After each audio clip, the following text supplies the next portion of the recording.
The All About Nothing podcast may have language and content that isn't appropriate for some. Listener discretion is advised. Welcome, Nothingers, to the All About Nothing podcast. This is episode number 248. I am Barrett Gruber, and I am co-hostless today because, I can't give out a whole lot of information because I don't know at this point, by the time this episode drops, what it is that Zach has actually put out there in public. But as most of you know, his wife was pregnant with twins, and I don't want to give it all away without any details, but I'll just say they had two babies. So he is on paternity leave until he returns. My replacement, Bill, or his replacement, Bill, is not here because Bill's sister is also giving birth. So we will have Bill back soon. Please subscribe and share the show. That's how we get new listeners. Also, please consider supporting the show financially by visiting theallaboutnothing.com and becoming an official member and proudly calling yourself a true nothinger. We will have more details on that at the end of the show. And if you can't do that, please give us a 5-star review, a like, and follow us across social media. You can find links at theallaboutnothing.com. Want you to make sure to check out ZJZ Designs, whether you're looking for a perfect graphic tee to show off your style or something unique to wear on any occasion. ZJZ Designs has you covered. From bold designs to creative prints, they offer a range of apparel that's all about making a statement. And if you love standing out in a crowd, check out their collection today, ZJZDesigns.com. Trust me, you don't want to miss what they have in store. ZJZ Designs, it's where fashion meets fun, no matter the season. Big thanks to Mr. Donald Brock Jr., coordinator of the 2025 Soda City Comic Con, the 2025 Coastal Comic Con, and the 2025 Boardwalk Comic Con in Myrtle Beach, South Carolina. The 2025 Soda City Comic Con is coming up August 23rd and 24th at the Columbia Metropolitan Convention Center. Details can be found by visiting sodacity.com, sodacitycomiccon.com. Also, go back and listen to episode number 247 because Brock made a huge guest announcement that we're very excited about. And I would tell you at the beginning of this, but then what's the incentive to go back and listen? Also, the 2025 Boardwalk Comic Con will be on October 4th and 5th at the Myrtle Beach Convention Center. You can find details at boardwalkcomiccon.com. We'll have more of details on that as the event gets closer. So check the show notes for that. All right. All of the business being out of the way, I want to welcome to the show Mr. Luke Basso.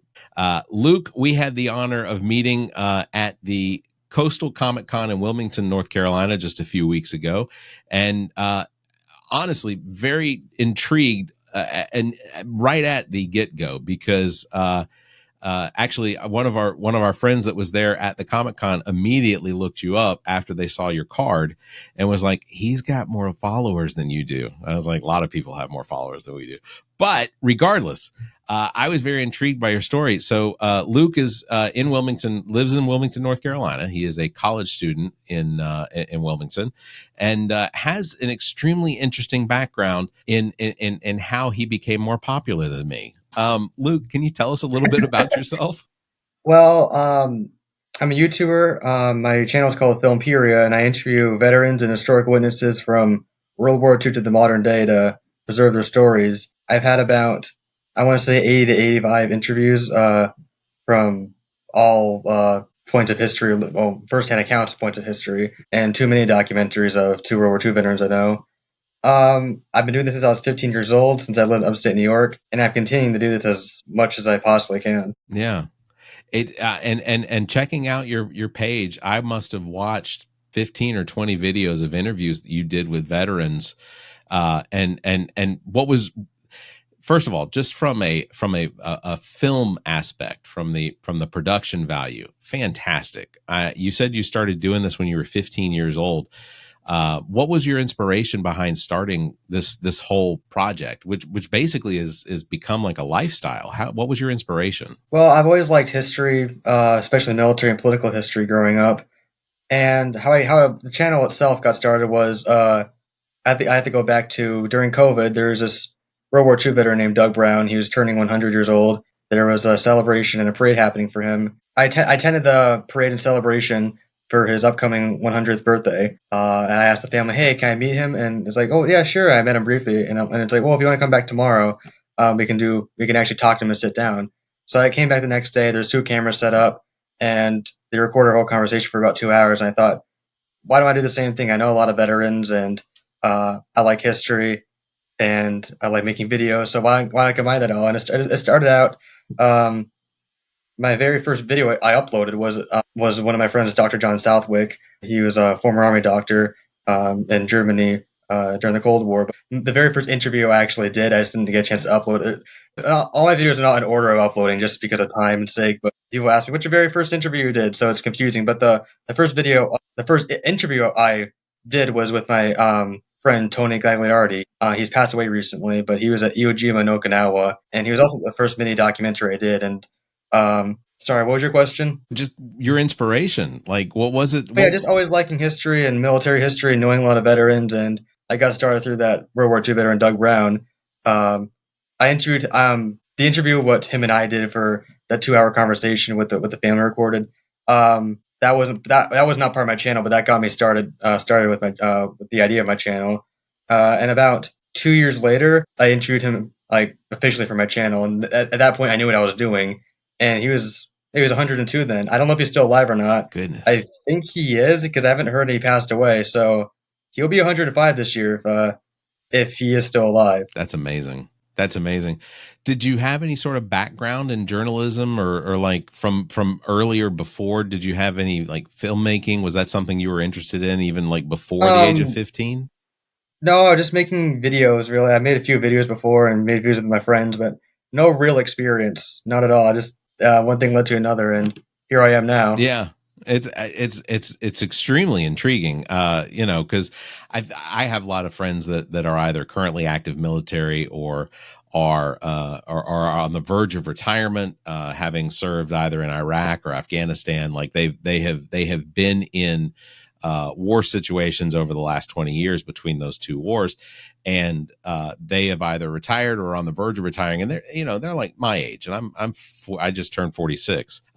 So it's interesting hearing their stories and then also seeing the interviews that you conducted where their stories are different from a technological standpoint, but just the battles that they fought in. The Afghanistan is absolutely an extremely unique environment when it comes to having to fight a ground war, from the perspective of, it's extremely mountainous, roads going in and out. And when they were fighting ISIS in Iraq, and then they were fighting the Taliban in Afghanistan, it was the driving on what was an established road became a trap. There were so many different situations, and I've heard several different stories that they've told just on what would have been considered just a routine assignment to go out and retrieve something and bring it back to the base.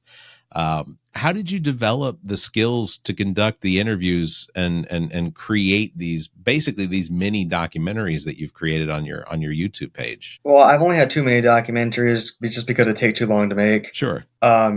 They're really good. They are really good. I appreciate that. Thank you. Just mixing old war footage, music, and their experience from their point of view, and combining all together, we get a around 15-20 minute documentary about their World War II experience. The first one was, I mentioned, Tony, he was in the Navy during Iwo Jima in Okinawa, and then another one is John Agia, who was in the Western Front during World War II. He was in France and Germany, and that was a really emotional interview. He was crying through the interview, and he goes into detail how graphic the battles he took part of. It was a really emotional interview, and I'd say that probably is my most emotional one. He was crying, and he remembers it as it was yesterday, and after 80 years, it still haunts him to this day. Yeah, I think that's one of the unique things about the stories that I like I said, even my friends that are of retirement age from the military, is just the experiences that they went through, the people that they were in units with that they lost, or the scars of the battles they were in. They continue to, through everything, they relive these situations, and to go and have that documented, I think would be such an honor for them. the service that you're doing, not only just for them as individuals, but for veterans as a whole, I'm inspired by it. Our podcast, we did a sit down interview with two veterans of the Iraqi war and Afghanistan, as well as this was several years ago. This was actually just after things finally got settled. I want to say it was 2022. But we did a 4th of July episode to honor veterans, and we also had a therapist that did therapy for veterans out of the university here in South Carolina, and so it was an interesting conversation to have between the two of them, who were not in the same unit but did have very similar stories and very similar losses and things like that, and then the perspective of a therapist from a post-war, the veteran side of it, to be able to give an idea of how she helps those veterans work through those things. What's been some of the most powerful or emotional stories that you've heard from your interviews? Well, our Vietnam veterans, they never really got a welcome home. A lot of them were spat on or called baby killer or beaten up. And with Vietnam, getting Vietnam veterans to talk, which I understand 100% why it's harder for them, but getting them to open up is really emotional. This is the first time they ever talked about it a lot publicly. After 50 years, they were shamed after they came home for it was just just the way they talk and the way they describe it, and you can tell just how different it was than these World War II veterans or let's say war in Iraq veterans.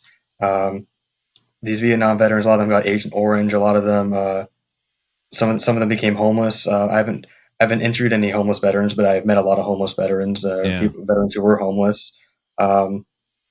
Vietnam was way different. Not just the warfare. There's a lot of politics involved. There was the home front, like I mentioned when they came home, and a lot of them are hesitant when I say, "Do you want to talk about your time in Vietnam?" For historical reasons, they understand why I'm doing it. They just don't want to, which I understand completely. But most of the World War II guys, they say yes. Almost all of them say yes. Along with other veterans, the more recent veterans I get, they say no because it's so recent. But Vietnam veterans are always the one that most of them, not almost all of them, but I'd say about half the ones I meet say no, which I understand completely why. Yeah. So it's really emotional hearing, not just when interviewing, when I talk to them, like let's say I meet one at at a restaurant or something, or if I run into one just doing my daily thing and talking to them, and saying welcome home to them means the world to them because I never got that. Yeah. Yeah. Do you have any, what is your approach to making that initial contact with a veteran, whether it's Vietnam or World War II or Iraq or Afghanistan? How do you go about the process of actually finding a veteran or reaching out to someone to have their story documented? When I first started, it was really hard. I didn't know where to start. I knew that I just started with the veterans I knew, and I didn't know. I just asked everyone, "Hey, do you know anyone I can interview?" And then some of them would say yes, all of them would say no. Then I started reaching out to VFW and American Legions, which helped me a lot. Is all the media attention I got, and the veterans and their families started reaching out to me, saying, "Hey, my husband was in Vietnam, and I think he's ready to talk, or I think he won't talk to me. Maybe you can convince him to talk to you instead." And that works sometimes. They never share these memories with their family members, but they'll share it to me. How else have I found? Oh, some of these veterans I interviewed, they're public figures already. Some of them have written books before. Some of them have been interviewed before. Some of them are known for other things, just other public work. Yeah. So it's easy to reach out to them. Now with World War II and Korean War veterans, World War II veterans they're all born in the 20s. So most of them are around 100 years old. So they're rare to find, but when you do find one, they stick out because people are always thanking for the service and praising them and giving them special attention. Korean War veterans as well, they're getting older too, and they're called. It's sad that it was called the Forgotten War because they shouldn't have been forgotten, but it was between World War II and Vietnam, and they're around the same age as World War II veterans, a little bit younger, and I'm having trouble finding more Korean War veterans and World War II veterans, surprisingly. Now, to answer your question, how do I find them is I just ask everyone I know. Sometimes I'll reach out to them. Sometimes I'll go to American Legions or VFWs or veteran events in general, or if I see just a veteran wearing a cap, like a veteran cap, Yeah. I'll go up and talk to them and tell them what I do. And they're, well, a lot of them are impressed and happy that a young person is helping preserve their stories. Yeah. And that's what gets them talking and more intrigued, because instead of just like the local news reporting or just like someone doing it just for like school or college or something like that, they understand that they understand why I'm doing it and that I'm young and it's for historical reasons, and they want the youth to remember what they fought for. Yeah, absolutely. I like I said, and I know I keep going back to this, but it's incredible to me and inspiring, the just from the perspective of, you know, you're obviously not doing this for fame. You're not doing it to make $1 on YouTube. You're doing this to preserve those stories. Yeah, And I want to just remind everybody, please go check out the YouTube page. thank Go you. watch the videos, because they're first of all, so from the perspective of someone that produces and engineers video and audio, fantastic work. So from the technical aspect, it's really, really good work that you've done, and I think that's amazing. But just from the perspective of the stories that you're getting to basically get out there into the ethos, so that they can always be viewed. These aren't things that will be forgotten. These individuals that you've interviewed, they won't be forgotten, because you've done them the service of getting them on, recording. And I'm inspired by that. I think that's fantastic. Well, thank you. Have any of your interviews changed the way you view history or war or military service? Yes, a lot of stuff I've watching. Well, for example, watching movies or documentaries or learning about it when I was younger throughout school, or I don't really read books, but sometimes I like. But back then, I read the few history books I have. I just don't read books. Yeah, I that's all just right. don't. Plenty of people on this show don't read. Or sometimes I watch like in-depth YouTube videos about battles during World War II, or like just history videos, or just other historical videos. Just hearing it from their point of view, it's different because they didn't know it was history. They didn't know, they're living in the moment, just trying to live, Yeah, make sure that they'd survive till the next day. They didn't know the outcome. They didn't know. A lot of them didn't know. I don't want to say what they're fighting for or why they're fighting, but they were just in the moment. They didn't know the context of what's happening. They didn't know if they're going to win or lose. They didn't know. They just wanted to make sure that they were going to survive until the next day, win the war, come out alive with their friends, and it was like I said, it was an in the moment thing, and you can question, go like, oh, why didn't General Blank do this, or why didn't this unit do this? Well, they didn't know. They didn't have the knowledge at the time. You can look back on history. It's like, oh, what if this happened, or why didn't this happen? Well, they just didn't have the knowledge. It was in the moment. Like, what would you and I do if we were in their situation? Probably exactly what they did as well. yeah. How Yeah. they I'd send in drones. I wouldn't, I would, I think, because that's the impression I get now, is that everything is nowadays, 80 everything's years drones. ago, that was Do you, in your interviewing of veterans from World War II to the Korean War, and then on to the wars, the more recent ones with Vietnam and Afghanistan and Iraq, do you see a difference in some of the ways that maybe their stories are told, based on, what technology they had, or information that was available to them? Just like we're talking now, like, World War II, you had, I think what I see from documentaries and videos and such that I see, like, on the internet, it seems like the information that was provided in World War II to the soldiers on the ground, or that made its way down to the soldiers of the ground, was based on,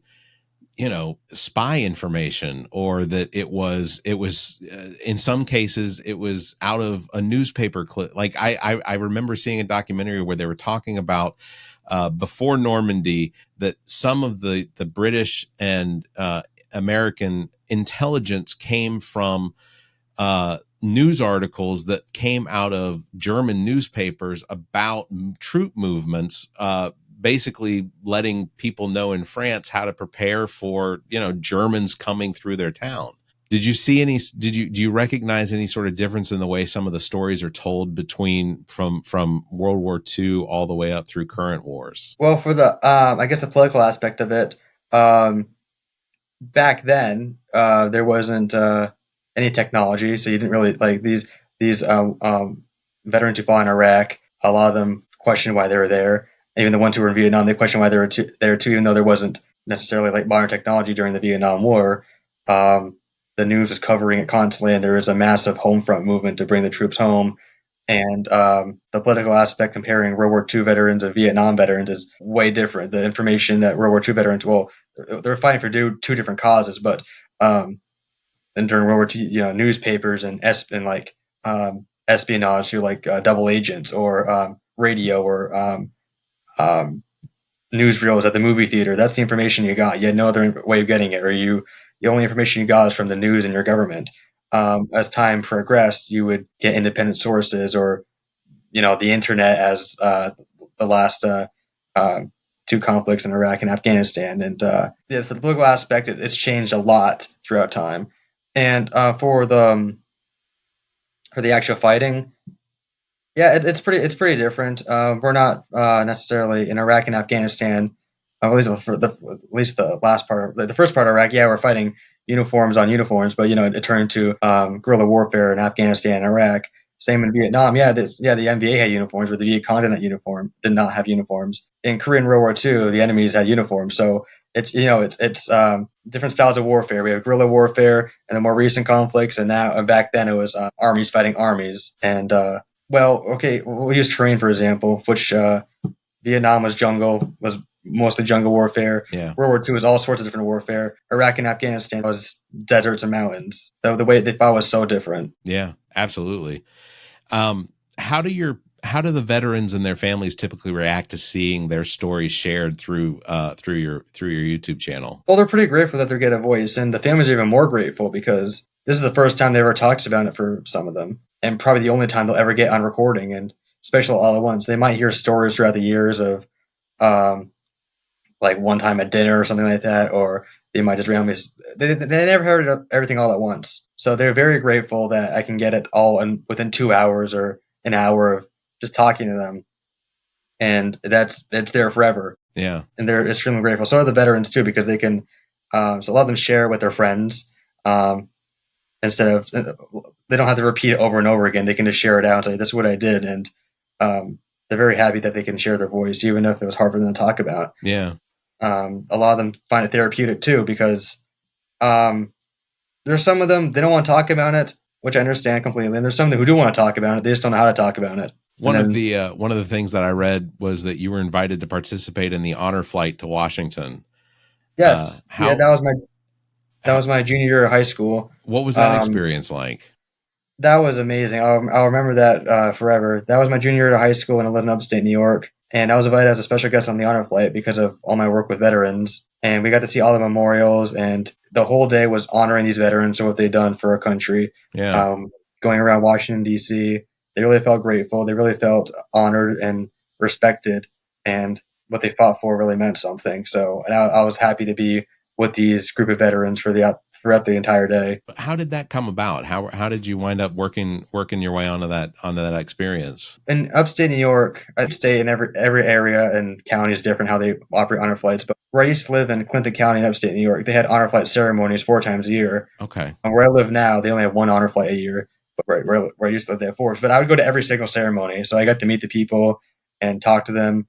And then a lot of the veterans I interviewed were going on there or had some sort of involvement. Plus, the media attention I've gotten helped me a lot through my YouTube channel and getting on the honor flight. Yeah. And plus, other people pull strings for me to get on there too. It's like, all right, let's get this kid on the honor flight. Let's get him on there. So that helped too. It's got to be a pretty amazing experience. When we met, did I understand correctly that you also got to be in audience for the Normandy anniversary? Yes, I was at the 80th anniversary D-Day. I skipped my high school graduation to go there. Um, now, now here's the thing. A lot of people say, "Why would you do that?" Well, I was only at that high school for 1 year, so I didn't really. Yeah. So yeah, so if this was the school I was at to before, that would have meant more, but they graduate at a different time. They graduate like a few weeks later. So I just went to that one to it, not to just to see it. But my senior year of high school, I went to Ashley High School in Wilmington, North Carolina, and I skipped that to go to the anniversary of D-Day. Yeah, it was sad because I didn't get to have an actual graduation, but I'd rather be at the last. This was the last major anniversary D-Day they'll probably ever have Yeah. because most of these World War II veterans are 100 years old, and they do the major ones every 5 years. So there might be like a dozen of them uh, the next time to do this. Not even maybe And the one we're talking about was the one that was just, what was this back? This was in 2020, June. it was June. just this past June in Yes. 2024. Yeah. You got to hear President Biden. Did Biden speak at that? I can't remember. No, here's the thing. Special dignitaries were at that one, at that particular speeches, and like those particular speeches where the dignitaries were. I was not there on that day. Only certain Okay. people were allowed. But I was at Gold Beach, Okay. where the British landed, if I am correct. Someone's going to fact check me on that probably, That's but okay. if I remember correctly, that was Gold Beach where the British landed, and that's where I spent the day. And then the very next day, I went to Omaha Beach, where it was more accessible throughout anyone. Just for that, the actual day of the anniversary was packed crowded from dignitaries from all around the world. Yeah. One of the cool things about that, where the British actually landed, not the Americans, because Americans were at Omaha, but on the British side, one of the things that I thought was really cool was there's a program that I watch from that's British television that is called Richard Hammond's Workshop. And he has Richard Hammond, of course, for years and years was a host or a presenter for Top Gear. And one of the things that he's done now post Top Gear, post Amazon Grand Tour, is that he has this workshop that they do a documentary about, sort of a documentary style television program for. And one of the things they do is they restore old vehicles. Well, they restored the Rolls Royce that Churchill drove on the beach. Wow. So after restoring that vehicle, they got to deliver the vehicle to France and then down to the beach. And then they actually got to drive the vehicle on the beach, just like Churchill did. And it was all done by the British government. They took care of all the costs and everything like that. But it was such a cool experience to watch, because there were so many veterans that were there. So you may have actually been there on the day they were filming that episode. I might have without even realizing it. Yeah, exactly. That's pretty cool. But then there were some old Jeep. I can't remember exactly what the model is. My brother would shoot me if he knew I didn't know it. But Those Jeeps, the American Jeeps. yeah, the American Jeeps. But there were several American Jeeps. They got to drive around in one of those CJ. I have never seen that much Willie Jeeps and that much. Yeah, that's it. Yeah, I've never seen that many Willie Jeeps and that many Sherman tanks in my entire life all at once. There's probably hundreds of them, as well as dozens of World War II aircraft flying all over the air. Yeah. Also, I've never seen that much. During 4th of July parades or Veterans Day events, there's American flags everywhere. I saw more American flags at Normandy than I've ever seen in my entire life. Amazing. That's how grateful they are for the United States and Normandy. Yeah. I think the experiences that you have had and that you are continuing to have are just absolutely incredible. And I Thank you. As you continue your journey, I definitely want you to come back onto the show to talk more about it, because you and I know there's things you have in the plans that I'm excited for you. What are some of the biggest challenges you've faced while working on Filmperia? That I don't get these veterans in time. We lose hundreds of veterans every single day. Yeah. From all conflicts. Obviously, the World War II and Korean War veterans are losing them the most, but we have other veterans who are just with health problems, with like Vietnam with Agent Orange, or veterans from Iraq and Afghanistan who are killing themselves every day. So it's hard to get these people in time. There's times I'll reach out to the families and go, hey, can I interview your uncle? They're like, yeah, sure, just give me a few weeks and we can sort something out. I'll email them back in a few weeks. They go, oh, he just passed away. And this has happened multiple times. And I'm just devastated. I'm like, oh my God, I'm so sorry. And I wish I was able to get there faster to preserve the story. Yeah. And there's some veterans who it's like, yeah, I'll do an interview. And then they're just not able to. Or it's like, oh, the health reasons most of the time why they can't. And then sometimes it never happens. Sometimes they pass away. Sometimes they're just not physically able to as much as they want to, or they'll some of the older ones will get transferred to a nursing home, like to a different state, and I won't have access to them anymore. Yeah.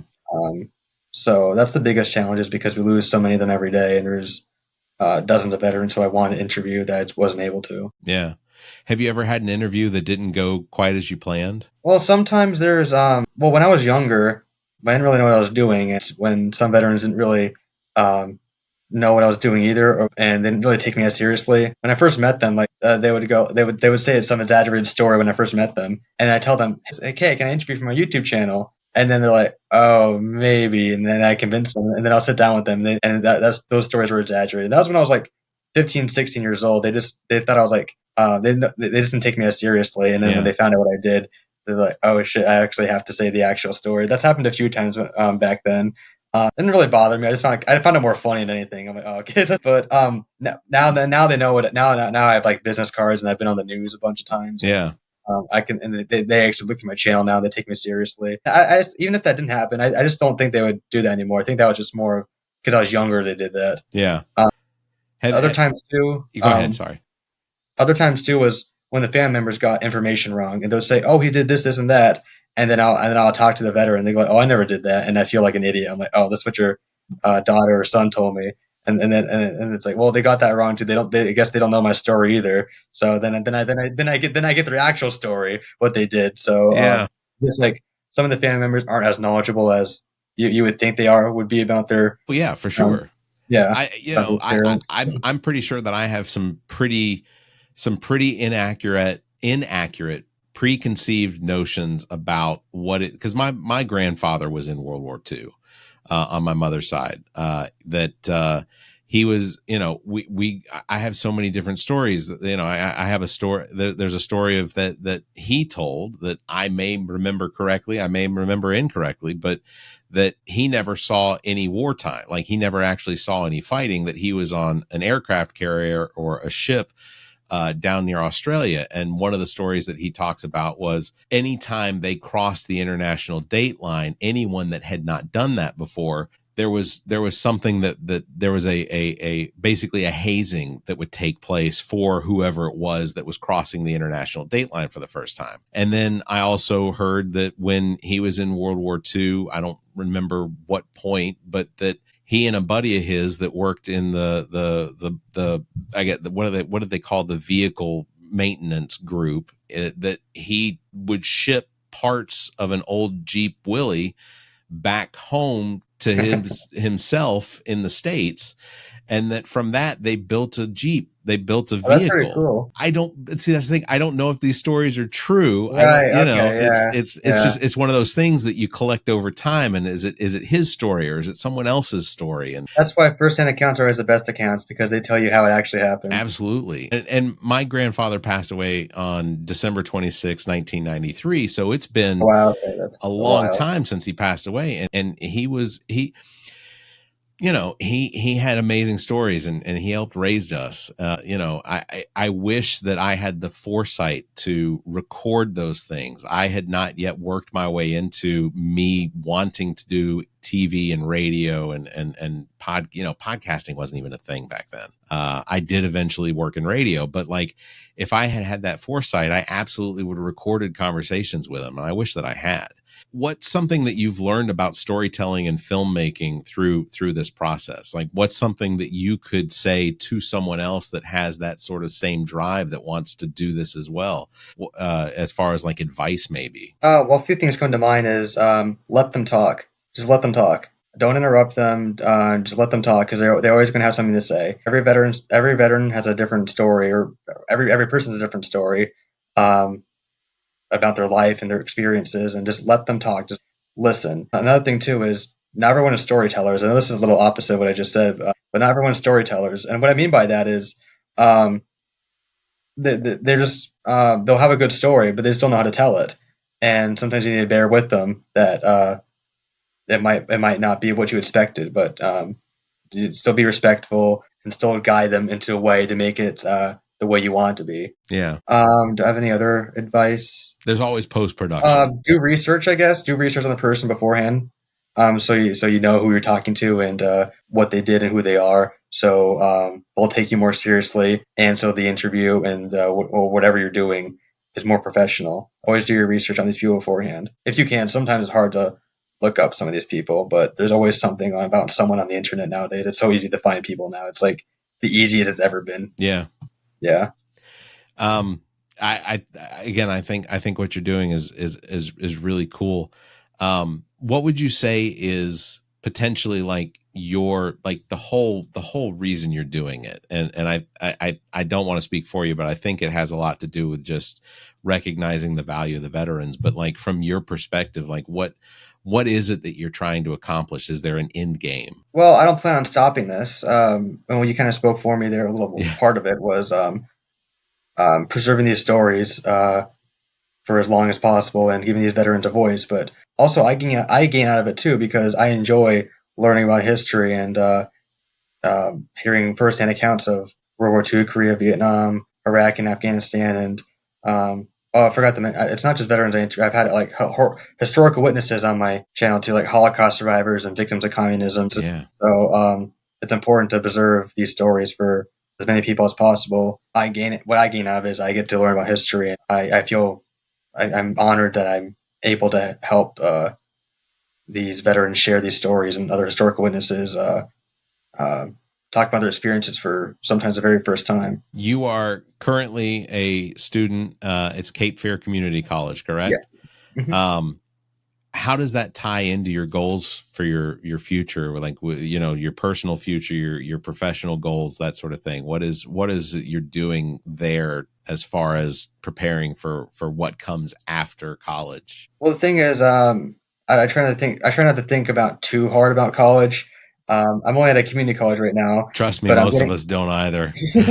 and I'm getting an associate's art degree that could pretty much transfer to anything. Sure. And I don't know. Right now, I'm taking college day by day, but the experience just matters just as much as the degree. So hopefully I can do something as a career that's similar to what I'm doing right now. Yeah.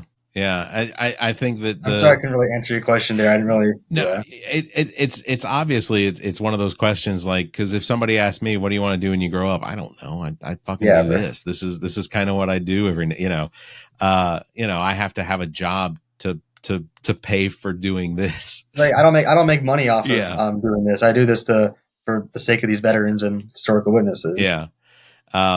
Has there ever been anyone that's approached you as far as saying, hey, we really like what you do. We'd really like to maybe bump this into a level that could potentially make some sort of income, or at least passively pay for what it is you're already doing? Because this costs you money. You travel, you have to. Well, I get a lot of opportunities out of this. I get to meet a lot of people. As you see in my wall behind me, there's a lot of people of influence behind on my wall who I've met over the years. But I get a lot of opportunities from this, and people invite me to events or just other opportunities. Well, by the time this video is released, this will already happen. But there's this Vietnam veteran who's a Medal of Honor nominee, and I'm traveling to South Carolina with him to help him and his team out with a few things going on, and hopefully that he will get the Medal of Honor within hopefully this year.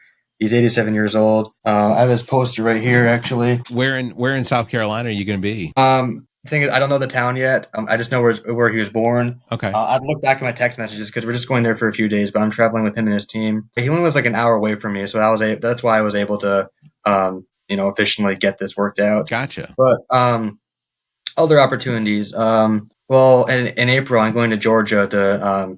I'm one of the guest speakers for a veterans rally, so I'll be speaking there about the importance of veterans, and it's a veterans first responders rally, so I'll be talking about the importance of first responders and our veterans, along with a few other guest speakers.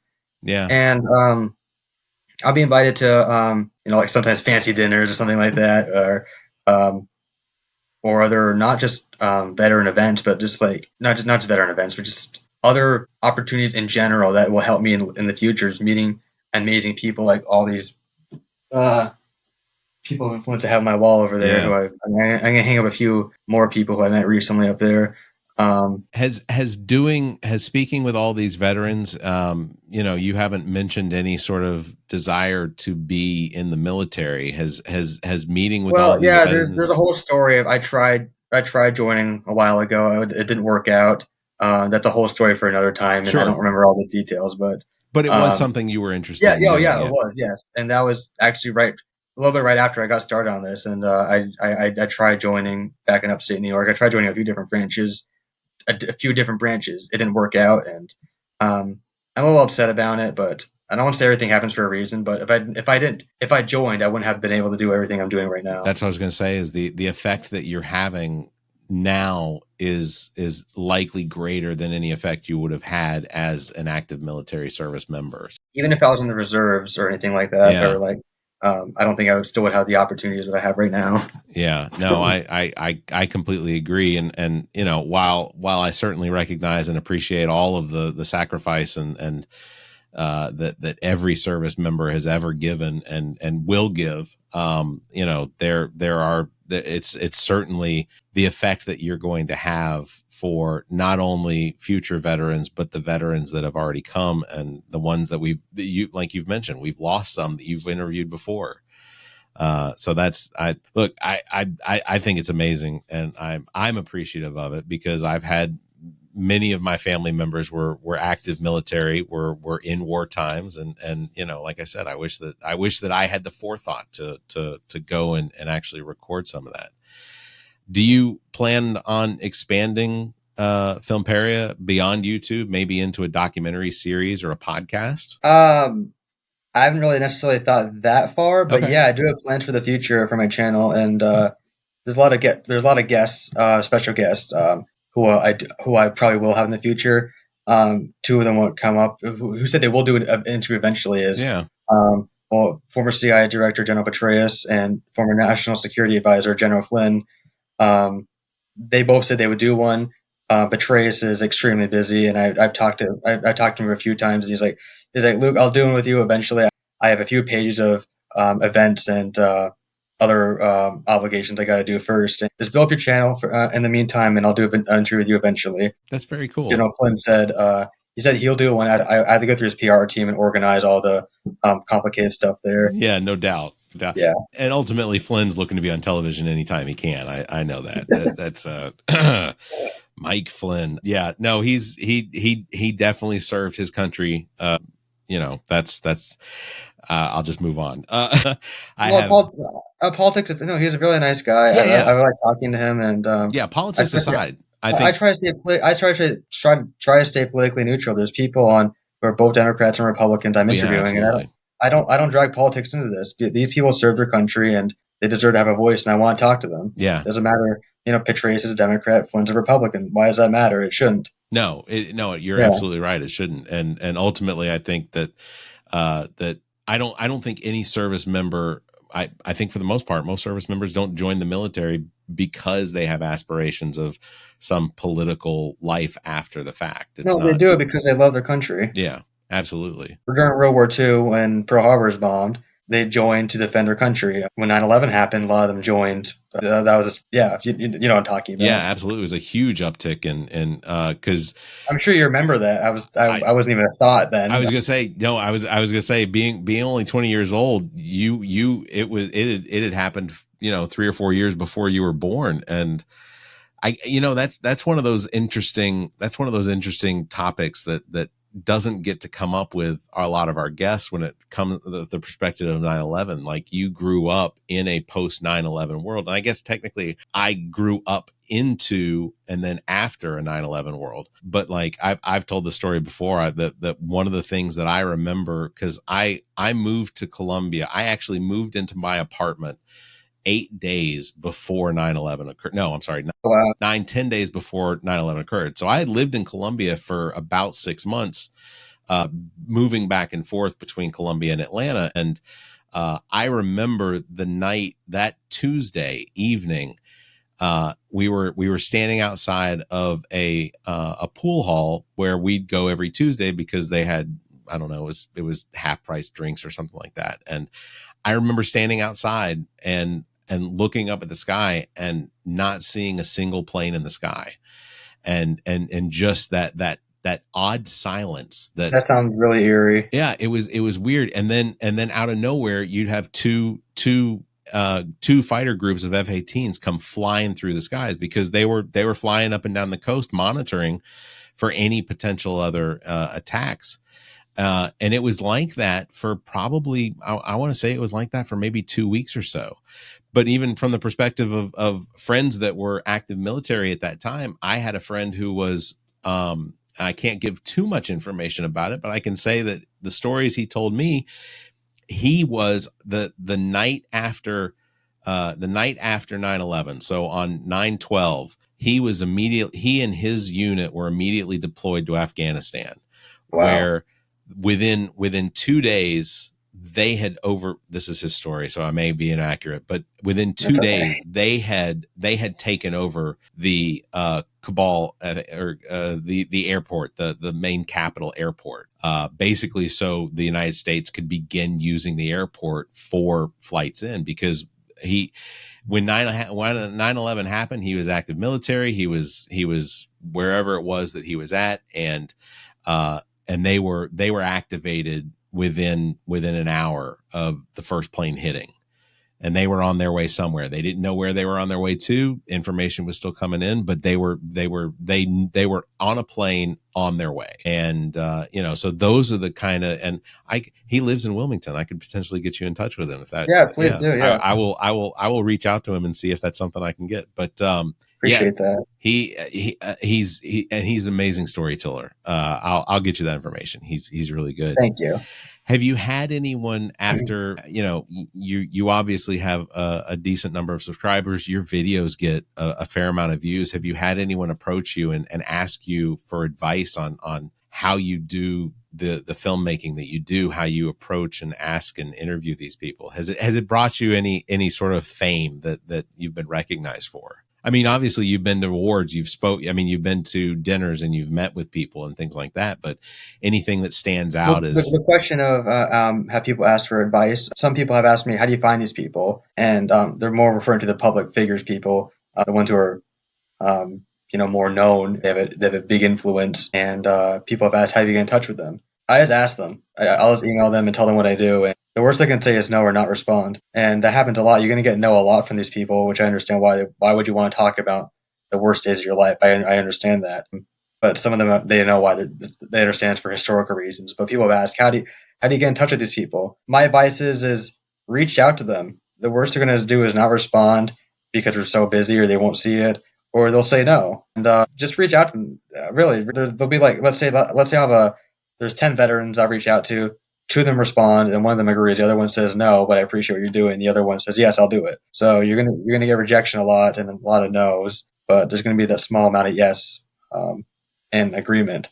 And just my advice, as I said, I keep on repeating, just don't be afraid to reach out. Yeah. If you could interview any historical figures, do you have a list in your head of the historical figures that you would have potentially liked to interview from any war? Trojan Okay, War. well, there's 2 people who are alive who I do want to interview, which I know I want to be able to just because of there's 2 people who I would have had a realistic chance to interview just through connections and all of that, but their mental and physical capabilities aren't. They're not public, and they're not doing interviews anymore for private reasons. One of them is General Kalugin. He's a former KGB general who he lives in the United States now after the Soviet Union fell. I would love to interview him. He doesn't do interviews anymore, sadly. Another person is Imelda Marcos. She's the former First Lady of the Philippines, and that's more political history. But I've talked to privately my connection there. She's just inaccessible now, just completely inaccessible.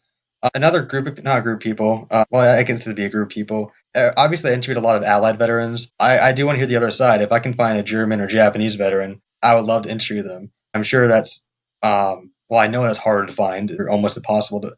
World War II veterans alone are hard enough to find. Finding a German or Japanese veteran who, they've been shamed for what they've done, and they're on the losing side, and they're the bad guys. They don't really want to talk about it. But the ones who have been interviewed, I've seen online, they understand for historical reasons, and they were just there a lot of them are just forced to do it. But my point is, I want to hear the other side too. Yeah. I've talked to very few people who are on the opposing side. Someone else I interviewed who used to be our enemy is former KGB agent Jack Barsky, he's on our side now. Don't worry, but What is our side? I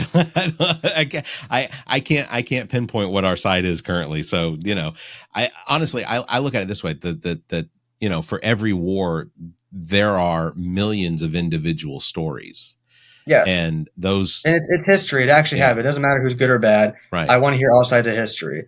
And yes, I do. I wanted to interview, like I said, German, Japanese, or even the Soviets on our side. They have a completely different point of view of World War II. I don't know any Soviet World War II veterans. I don't know any German I met a Hitler Youth member, former Hitler Youth member. She passed away though, and she didn't. She wasn't with them enough to do a video interview for my channel, but I would still talk to her occasionally when I would see her. She was still with it enough to understand what was going on there, but I didn't want to put a camera in front of her face when she was already confused enough. But Sure. um, That's um, amazing though. yeah, that's It's incredible to look back, because you mentioned Hitler and Youth. remember, it's not. It wasn't her fault. You got to understand. Sure. People got to Yeah. understand. This wasn't her fault. She was uh, about 8 years old. Her father was a German police officer, and she was indoctrinated to believe in the Third Reich. Yeah. This wasn't her fault. These people were brainwashed. The people who were around my age. I'm not saying there's a lot. There's a lot of bad Germans out there and Nazis out there, but there's still a lot of them out there who were forced to do this, or they were brainwashed completely. In this history, it actually happened. It's important that we understand both sides of history. Yeah. No, and I think that's one of the things about history is if you don't know what happened in history, you're doomed to repeat the same thing. I mean, we have, there are people in this not in this, I'm sorry, there are people on this planet that are brainwashed now to believe Yes. what isn't true in order to push their agenda Yeah, we need further to understand along. all that. The United States, we've done countless of horrible Hundreds. acts throughout history, Yeah. but it's important that we are aware of that. Yeah. We need to know what actually happened. It can't just be a one-sided thing. History is violent, and a lot of times both sides can be just as bad as another. Yeah. Not always, but there's times where it can just be bad guys versus bad guys. It's not always good guys versus bad guys. Yeah. Outside of journalism and filmmaking, what are some of your other personal interests and hobbies? Well, I have a list of things I'm doing on my schedule, so I have a lot of things going on, a lot of things, but I enjoy them. Even though college is the one thing that's slowing me down, I still make.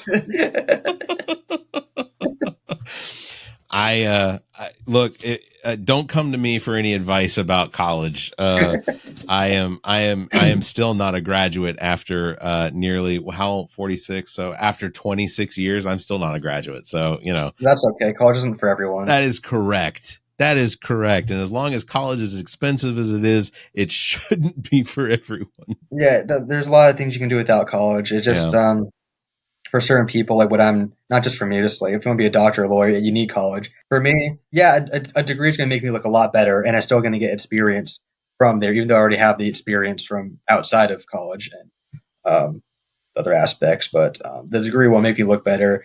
I'm still going to go to college regardless. I'm too invested into it to pull out right now. So. Right. Yeah. Yeah, no, I get that. I think one of the other things that I wanted to ask you about, and this is not, for me, this isn't a political topic, but it is something I think that is important. It's something that I have dredged on about for years. You mentioned the homeless situation, the lack of when it comes to veterans and things like, or I guess one of the things that I think that from the perspective of being in the United States being the richest country on the planet, that if you could focus in on any one specific issue for veterans, what would that be for you? Well, there's a lot of issues they suffer from: PTSD to homelessness to drugs, alcohol, as well as physical, mental issues, what they've gotten from their service, their years of service.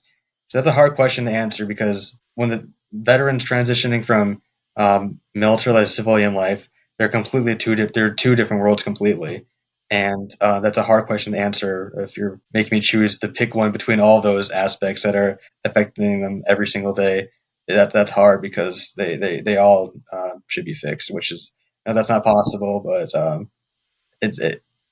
These veterans have done so much for our country, and then they come home to having daily struggles of having nightmares, remembering their best friend dying right in front of them, or um, having Agent Orange from Vietnam, or some of them will have still metal in their bodies from like a grenade going off. Yeah. Overall, just veteran health and recognition. I think it sounds like that's something that's important to you. Yeah, it is. It is. There's so many different battles to fight for our veterans, and I am absolutely one of the people that stands up and says that our country should do right by the people that have given that sacrifice, that have sacrificed their minds, their body, their souls to stand up. Every day they didn't know if they're going to come back or not. Yeah, that was for the entire time in the military. For those X amount of time they served, they didn't know if they're going to come back home or not. Every day was different, and what these veterans have done, and a lot of people just can't put into perspective of we owe them almost pretty much everything. Our country is free because of these people, and we live in one of the greatest countries, probably the greatest country in the world. So I appreciate what these veterans have done for us. Our way of life would have been so much different if we didn't have these people defending us. Yeah. Are there any organizations that you've worked with specifically that you think that could use more attention as far as their support of veterans? Well, I want people to look into the. I'm going to be a little biased to say the honor Please flight, do. but I really look into the honor flight. I just written a bunch of letters to the one in my area. So when the veterans are on the plane, they'll have some letters to read when they either get back home or when they're on their way over there. VFWs, American Legions, they're pretty much every area in the United States. And just going there and see if you want to help out or see what you can do, go for it. If you want to help our veterans, or there's organizations online that will take volunteers, or just spreading awareness is the best way to do it, or just understanding what these veterans have done for, and going up to them and thanking them for their service. And if it's a Vietnam veteran, also say welcome home, because they didn't get a welcome home. Yeah, that's Luke, like I said, I think that what you're doing is inspiring, and I thoroughly enjoy all of the videos that I've watched so far. And I guarantee you, by the next time we talk, I absolutely will have watched all of them. Wow, there's you've got a good number out there. There's several, but well, there's a lot. But the problem is there's a lot more I haven't had a chance to upload. Yeah, I have some other ones from like over a year ago. I just haven't able to get to. There's a lot of older guys that try to prioritize first, just because of their age, and some of the younger ones I just haven't got to yet as much as I want to get to them. It's just a lot at once, and I'm gonna have videos to edit for years. Yeah. Let's say for some reason I stop this, I'm gonna have so much videos there's unedited. There's a lot of content to come. I plan on doing this for as long as possible. Well, it's an amazing service, not only for us as the individuals that get to view and watch what you've put together, but the service that you've done for these individuals and their families and friends and the people that they served with. These are stories that are going to live on forever now because they're on the internet. And I think that what you've done is amazing, and I look forward to everything that you've done. Is there anything else you want to tell us about before we wrap this up? Well, if anyone listening knows any veterans, or if you are a veteran, you want to reach out and talk to me, or even do an interview over Zoom, or if you, I don't know how much people who live in North or South Carolina are watching this, but if you live within the state, we can maybe arrange one in person. Or if you just want to talk to me, send me an email at lukeb.filmperia@gmail.com. Filmperia is the name of my channel too, if you just want to contact me through there. But I appreciate all the support for everyone who's watching videos, and I appreciate that you allowed me to talk on your podcast. Yeah, no, and I'll put all your information in the show notes, and I'll get information on there on how they can contact you, your email address, and everything like that, because I think that the potential is you'll have several people reaching out just purely to tell their stories, and I think that'd be really awesome. Just if you're watching, just understand there might be a little bit of a delay because he's got a fairly decent backlog of stories to come. But Luke, it's absolutely been an honor to have you on the show. I wish that Zach could have been here. because Do you think you'll be here next time? I hope so. Fingers crossed. I can't fingers crossed. But his situation has definitely changed with the inclusion of two new children. But like I said, we thoroughly enjoyed meeting you at the Comic-Con, and I had your card sitting on my. It was when you emailed me a couple weeks ago. Like, I literally had your card sitting here so that I could get a hold of you. So you were not forgotten. You definitely left an impact on us just from the conversation. So, like I said, look, all of the rest of your endeavors to come here in the next few weeks to months, ultimately I want you to be super careful, because I know that there's danger everywhere, and if you have a press badge, wear that press badge big, and glitter it up if you have to. Make it stand out. So, look, Luke Basso, I really appreciate you coming on the show with us. Just to remind everybody that Luke's YouTube channel is Filmperia. You can find the link in our show notes. Please go subscribe and watch these videos. Listen to these stories. The combination of the individuals that he's interviewed, as well as the accompaniment of news reels and things like that from the wars. It's done. It's done very, very well. The quality is amazing. So from that perspective is one of the things that I also respect, not just the work you've done, but the content as well. So, Luke, thank you very much again for being on the show. Again, everybody check the show notes and go subscribe to Luke's page, because it's incredible information. And just, I don't know, it's inspiring. That's the word I keep coming back to, is inspiring. Thank you very much, Luke. Thank you for having me. Yeah, absolutely. That's going to wrap it up for episode number 248. Thank you again, Luke, for being on the show with me. Links to past episodes, podcast platforms, merchandise, and social media are available at our website, theallaboutnothing.com. And if you think our financial model of giving away free content and entertainment is silly and you're in the giving mood, why not become an official Nothinger and support the show? Members get early access to this episode as well as exclusive content. Visit members.theallaboutnothing.com, or you can find a link on our webpage. You can also give us a one-time donation through the same link. If you'd like to be a part of the show, you can call and leave us a message, 803-672-0533, or you can email the show at theallaboutnothing.com. You can join our Discord server as well. Links found on our website. Thank you, everybody, for listening. You all stay safe, be kind, and keep your hands to yourself. The All About Nothing podcast is a product of Big Media and produced and engineered by me, Barrett Gruber. Thanks to Cake for our intro music, Sick of You. You can follow Everything Cake, the band, at cakemusic.com. Thanks to Muff, the producer, for our outro music. You can follow Muff on Instagram at Muff the Producer. You can follow me across social media by visiting Linktree/Barrett Gruber. And you can follow Zach King on Linktree/AAN Zach. Want to support the show? Visit our webpage, theallaboutnothing.com, and become a member. There are several tiers available that give you early access to episodes as well as exclusive content. To find links to our social media, podcast platforms, and merchandise to support the show, as well as past episodes, visit theallaboutnothing.com. If you'd like to be a part of the show, you can email the show at theallaboutnothing.com, or you can call our number and leave a message. Dial 803-672-0533. If the time between these episodes is more than you can handle, check out our sister shows. What the Pod Was That with Carrie, Zach, and myself. Welcome to Wonderland with Me. Politically Speaking with Erica, Kirsten, and Emily. And Black, White, and Blue in the South with Dr. Jameel Brooks and Bill Kimmler. Please subscribe and share this show. If you're on YouTube, please subscribe and punch that notification bell. Thank you for listening, and hear us next week.